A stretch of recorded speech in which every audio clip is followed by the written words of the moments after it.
what are some best practices on how to handle phones, screen time, video games, technology in general? I'm going to punt to Christine. Well, I'm definitely going to say best practices have changed a lot because, during our parenting, screen time really became more accessible as our kids got older. When our kids were younger, it was all about the video games and limiting the amount of time in front of the video games. But as cell phones and as laptops and everything else connected to digital learning has happened, it's made us had to adjust our practices. And I think that's something that all parents need to think about, that you're continually having to revise what you think are best practices because things are so rapidly changing. And so for us, one of the things that we've done is really to always be learning about what's new, what's latest, what they're asking us about, not to make a decision about a platform or about different things that they ask us about without becoming informed. So if they ask us about a platform or becoming, Snapchat or Twitter, Instagram, or different things as they become available, educating yourself about those things before you just say no or say yes. The other thing that we did is ask for boundaries. So when our kids first got cell phones, they could have them, and we didn't really limit screen time at that time, but we did limit access at nighttime.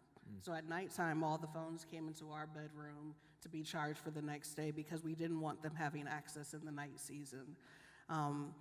I think even with Heaven, who's our youngest, who has probably the greatest access to screen time, we just have conversations about what is she engaging with on her screen time and who, and talk about what does that look like in relationships digitally and in relationships in a physical manner, and how the boundaries we have in physical relationships are the same type of boundaries we need to have in digital relationships.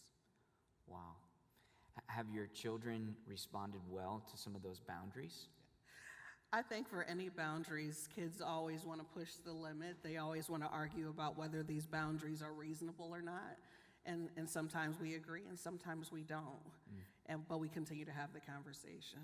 That's great. I think what's funny is that because time has changed, our oldest child will think about how much limited access she had to screen time and technology compared to her younger sibling. And times have changed, Wow. but kids, they're like elephants, right? They never forget, so. Do you also, I feel like you have a rule within your family when it comes to screens at dinner time? I love that whole guideline. That is definitely a big rule for us, and so devices have to go in the middle of the table. We feel like table time is really key time for our families to connect, and we can't do that when we're connected with so many other things and so many other people. And so when we come together for a meal at home, devices go in the middle of the table. First person to touch the device gets dishes duty. And if we're out to eat, first person to touch the phone gets to pay for dinner that evening. And so that's one of the ways that we call ourselves and our family to cherish our time together.